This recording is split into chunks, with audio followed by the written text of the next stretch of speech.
এই প্রথমবার মুসলিম দেশগুলোর মধ্যে একটা কথা খুব স্পষ্ট হয়ে উঠেছে যে যদি নিজেদের অস্তিত্ব বাঁচাতে হয় তাহলে তাদের ন্যাটোর ধাঁচে একটি নিজস্ব যৌথ সেনাবাহিনী এবার তৈরি করতেই হবে, না হলে কেউ বাঁচাবে না। আসুন এবার পুরো ব্যাপারটা বোঝা যাক এবং জানার চেষ্টা করি সামনে কি হতে চলেছে। দেখুন, পরিস্থিতি এমন দিকে গড়াচ্ছে যে আমেরিকার শেয়ার বাজার পর্যন্ত ধসে পড়তে পারে, আর এটা তখনই হবে যদি কাতার এবার একটা শক্ত অবস্থান নেয়। কাতারের হাতে এমন একটা চাবিকাঠি আছে যা নিয়ে ইতিমধ্যেই আলোচনা শুরু হয়েছে।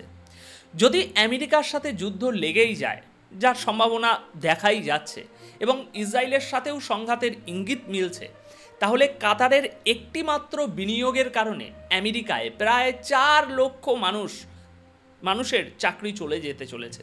আর এই বিনিয়োগের পরিমাণ হলো 150 বিলিয়ন মার্কিন ডলার। আসুন এখন পুরো পরিস্থিতিটা ভালো করে বুঝে নেওয়া যাক একটু। সম্প্রতি ইরানের পররাষ্ট্রমন্ত্রী কাতারের প্রধানমন্ত্রীর সাথে দেখা করতে এসেছিলেন। তারা একে অপরকে উষ্ণ আলিঙ্গন করেন, যা ইসরায়েলের একদমই সহ্য হয়নি। এরপর তুরস্কের পররাষ্ট্রমন্ত্রীও কাতারের প্রধানমন্ত্রী তথা পররাষ্ট্রমন্ত্রীর সাথে দেখা করেন। তবে আসল ঘটনাটি ঘটে যখন মিশরের রাষ্ট্রপতির একজন প্রতিনিধি কাতারের আমিরের সঙ্গে দেখা করতে আসেন এবং তাকে একটি অত্যন্ত গুরুত্বপূর্ণ কথা বলেন। আর এখান থেকেই গল্পের শুরু। কাতারের আমিরকে প্রস্তাব দেয়া হয়েছে যে যদি আমাদের সবাইকে নিজেদের বাঁচাতে হয় তাহলে একটি আরব ইসলামিক যৌথ সেনাবাহিনী গঠন করতেই হবে। দেখুন, এখানে মূলত দুটি মত সামনে আসছে। প্রথম, সমস্ত আরব দেশগুলোকে নিয়ে ন্যাটোর মতো একটি যৌথ সেনাবাহিনী তৈরি করা হোক। দ্বিতীয়, অথবা একটি আরব ইসলামিক যৌথ সেনাবাহিনী তৈরি করা হোক, যেখানে আরব দেশগুলোর পাশাপাশি অন্যান্য মুসলিম দেশও যুক্ত থাকবে। এই দুটি সম্ভাবনাই এখন আলোচনার কেন্দ্রবিন্দুতে। আর এর মানে কি দাঁড়ায় জানেন? এর মানে হলো মুসলিম দেশগুলো এবার নিজেদের সেনাবাহিনী তৈরি করার কথা ভাবছে। দেখুন, এটা কিন্তু সেই সৌদি আরবের নেতৃত্বে গঠিত সেই পুরনো ইসলামিক জোটের মতো নয়। এটা হবে একটি পুরোদম্ভর সেনাবাহিনী, ঠিক ন্যাটোর মতো, যেখানে কোনো একটি সদস্য দেশের উপরে হামলা হলে বাকি সব দেশ একসাথে ঝাঁপিয়ে পড়বে। আচ্ছা, বিষয়টা শুনতে তো ভাই দারুণ লাগছে, কিন্তু দারুণ লাগলেও এর মধ্যে কিন্তু একটা বড় ক্যাচ আছে। কাতার আমেরিকার সাথে একটি 150 বিলিয়ন ডলারের চুক্তি করেছিল বোয়িং বিমান কেনার জন্য।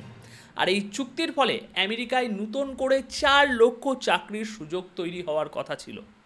চুক্তি অনুযায়ী কাতার প্রায় 130টি 787 ড্রিম লাইনার এবং এর সাথে আরও কিছু 777X বিমান কিনবে, যা মোট প্রায় 200টি জেটের সমান। কাতার এয়ারওয়েজের জন্য এই বিশাল চুক্তি করা হয়েছিল। আপনারা হয়তো অনেকেই জানেন যে কাতার এয়ারওয়েজ বিশ্বের অন্যতম সেরা এয়ারলাইন। 2011, 12, 15, 17, 19, 2021, 22, 2024 সালে এই কাতার এয়ারওয়েজকে বিশ্বের সেরা এয়ারলাইন হিসাবে ঘোষণা করা হয়েছে। তবে এখন পরিস্থিতি এমন যে যদি আমেরিকার সঙ্গে কাতারের সম্পর্ক খারাপ হয় তাহলে এই 150 বিলিয়ন ডলারের চুক্তি বাতিল হয়ে যাবে, আর এর ফলে আমেরিকার 4 লক্ষ মানুষ চাকরি হারাবে। ডোনাল্ড ট্রাম্পের অন্যতম প্রধান এজেন্ডা কি ছিল? এজেন্ডা ছিল জব ক্রিয়েট করা। তাই এই চুক্তি বাতিল হলে আমেরিকার অর্থনীতিতে একটা বড় ধাক্কা লাগবে, সেটা বলাই বাহুল্য। আর যখন বিশ্বের 1 নাম্বার এয়ারলাইন কোনো সংস্থা থেকে এতগুলো বিমান কেনে, তখন অন্যরাও উৎসাহিত হয় কেনার জন্য। এর থেকে ব্যবসা আরও বাড়ে সেই দেশের। আর এর থেকেও বড় ব্যাপার হলো আর একটা, সেটা হলো আগামী কয়েক বছরে আমেরিকায় কাতারের 1.4 ট্রিলিয়ন ডলার অর্থাৎ 1400 আরব ডলার বিনিয়োগ করার কথা রয়েছে। এখন যদি এই বোয়িং চুক্তি বাতিল হয় তাহলে সেই বিনিয়োগও আটকে যাবে। আর আমেরিকা ভালোভাবেই জানে যে এই বিনিয়োগ হাতছাড়া হলে এবং লক্ষ লক্ষ চাকরি চলে গেলে তাদের অর্থনীতিতে কতটা ধাক্কা লাগতে পারে। কারণ কাতার সরে গেলে সৌদি আরব সহ অন্যান্য দেশও বিনিয়োগ তুলে নিতে পারে, যার ফলে আমেরিকার শেয়ার বাজারে ধস পড়বে, তাই না? সহজ অঙ্ক। এখন আবার সেই ন্যাটো স্টাইল জোটের কথায় ফিরে আসি, কারণ ওখানে কিছু গুরুত্বপূর্ণ বিশ্লেষণ আছে। দেখুন, ওই যে বললাম যে এখানে দুটি প্রস্তাব নিয়ে আলোচনা চলছে। এক, শুধুমাত্র আরব দেশগুলোর জোট। এখন যদি শুধুমাত্র এরকম আরব দেশগুলো মিলিয়ে একটি সেনাবাহিনী তৈরি করে, তাহলে তাদের কাছে অর্থ থাকলেও প্রযুক্তির জন্য আমেরিকার উপরেই নির্ভর করতে হবে, কারণ তাদের বেশিরভাগ সামরিক সরঞ্জাম আমেরিকান। তাই এই ধরনের জোট খুব একটা কার্যকর হবে না, কারণ প্রধান মাথা তো ওখানে, তাই না? আচ্ছা, এবার আসি দ্বিতীয় প্রস্তাব, আরব ইসলামিক জোট। এটা ভালো করে বুঝুন। যদি আরব দেশগুলোর সাথে অন্যান্য ইসলামিক দেশগুলো যেমন ইরান, পাকিস্তান, মালয়েশিয়া, ইন্দোনেশিয়া যোগ দেয়, তাহলে কিন্তু ভাই পরিস্থিতি বদলে যাবে। এই জোট অনেক বেশি শক্তিশালী হবে। তবে এর সাথে একটি বড় প্রশ্নও জড়িয়ে আছে। এই জোটে ফিলিস্তিনও সদস্য হবে তখন, আর তার মানে যদি ফিলিস্তিনের উপরে হামলা হয়, তাহলে সমস্ত ইসলামিক দেশ একজোট হয়ে ইসরায়েলের বিরুদ্ধে যুদ্ধ করবে। ঠিক একইভাবে সিরিয়া বা ইরানে হামলা হলেও সবাইকে একসাথে লড়তে হবে। আর এটাই হলো সবচেয়ে বড় চ্যালেঞ্জ। তবে কাতারের প্রধানমন্ত্রীর একটি সাম্প্রতিক ভাষণ শুনলে ভাই অনেক কিছু পরিষ্কার হয়ে যায়। তিনি বলেছেন, যদি ইসরায়েলকে তার কাজের জন্য শাস্তি না দেওয়া হয় এবং আমরা চুপ করে থাকি, তাহলে আমরা সবাই ধ্বংস হয়ে যাব। এক্স্যাক্ট দর্শক এই কথাটাই বলেছে। আপনি একটু রিসার্চ করে খবরের কাগজ পড়ে দেখবেন। এবার দর্শক একবার ভাবুন, কাতার কেন এমন কথা বলছে? ভাই, কাতার তো বিশ্বের অন্যতম ধনী এবং উন্নত দেশ। তারা শুধু আমেরিকাতেই $1 ট্রিলিয়ন বিনিয়োগ করছে। তাদের নিজেদের দেশেও চীন ও ইউরোপ থেকে বিলিয়ন ডলারের বিনিয়োগ আসছে। তাদের শেয়ার বাজার বলুন, তাদের কারেন্সি, তাদের ইকোনমি সবই স্টেবল। তাদের বিমান সংস্থা বিশ্বের সেরা। তাহলে তাদের কিসের ভয়? কেন আজ কাতারের প্রধানমন্ত্রী বলছেন, যদি ইসরায়েলকে তার কাজের জন্য শাস্তি না দেওয়া হয়, তাহলে আমরা সবাই ধ্বংস হয়ে যাব? আসলে দর্শক, তারা ভবিষ্যতের বিপদটা আঁচ করতে পেরেছে। আরব দেশগুলো এই ব্যাপারটা এখন ভালো করে বুঝেছে।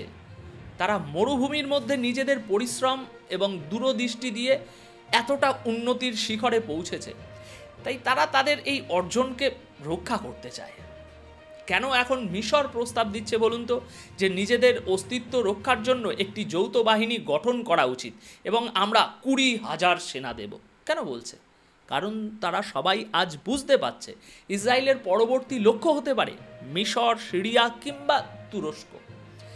দেখুন, ইরান অনেক দিন ধরেই এই ধরনের একটি যৌথ বাহিনী তৈরি করার কথা বলে আসছে। এখন বাকি দেশগুলোও এখন ইরানের এই কথার গুরুত্ব বুঝতে পারছে। তুরস্কও বুঝতে পারছে যে ন্যাটো বিপদের সময় তাদের সাহায্য করতে আসবে না। ঠিক যেমন আমেরিকা ইসরায়েলের ছোড়া মিসাইলের বিরুদ্ধে কাতারকে কোনো সাহায্য করেনি এত ভালো বন্ধু থাকা সত্ত্বেও, সেরকমটাই হবে তুরস্কের ক্ষেত্রেও। তাই সবাই এখন এটা মেনে নিয়েছে যে নিজেদের বাঁচাতে হলে একটি নিজস্ব শক্তিশালী সামরিক জোট তৈরি করা ছাড়া আর কোনো উপায় নেই। আপনি কি জানেন, সম্প্রতি ইসরায়েলের প্রধানমন্ত্রী নেতানিয়াহু মার্কো রুবিওর সাথে দেখা করেছেন। এরপর একটি প্রেস কনফারেন্সে এক সাংবাদিক নেতানিয়াহুকে প্রশ্ন করেন, আপনি কি ভবিষ্যতে বিদেশের মাটিতে হামাস নেতাদের উপরে হামলা করা থেকে বিরত থাকবেন?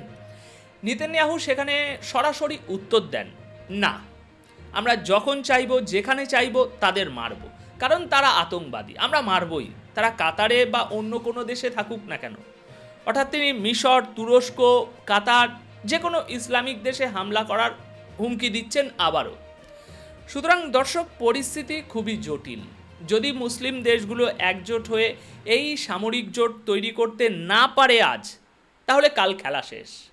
আর যদি তারা এই জোট তৈরি করে, তাহলে সবার আগে যেটা হবে, আমেরিকার অর্থনীতি থেকে $1 ট্রিলিয়ন বিনিয়োগ বেরিয়ে যাবে এবং তাদের নিজেদের অর্থনীতি ব্যাপক ক্ষতির মুখে পড়বে।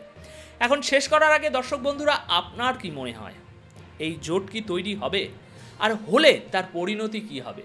কমেন্টের মাধ্যমে অবশ্যই জানাবেন আপনাদের মতামত। ধন্যবাদ আপনাদের সকলকে।